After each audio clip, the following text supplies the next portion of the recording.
សួស្តីបងម៉ែបងប្អូនម៉ាជាអេស300តបៀបចំឲ្យថ្មីក្តៅស្លាកលេខភ្នំពេញពី RU 77 ប្រភេទរថយន្តថ្មីស្អាតតម្លៃត្រឹមតែ 16,000 ឈៀនទេប្រភេទ06 full option ប៉ុង1ក្នុងលឿងបាទចេញញតែម្ដង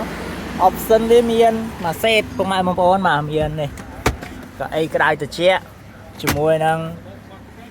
ប៊ូតុងបាទដូចជា6 7គ្រាប់បងប្អូនបាទ full ពេញហើយខាងនេះមាន function ច្រើនទៀតបងប្អូនបាទអញ្ចឹងបងឲ្យគាត់ឆ្លៃប្រភេទ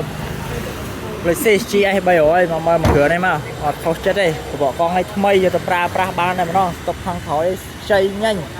ដាក់លេខភ្នំពេញ 2AU បាទ 2AU 7717លេខតំណែងតំណង011 41 76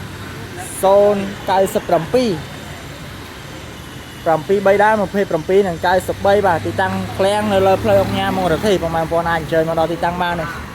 ស្លាក CA 1718រថយន្តស្អាតអត់បុកអត់កាត់តកន្លប់អត់ស្ញរោពោបាទអរគុណ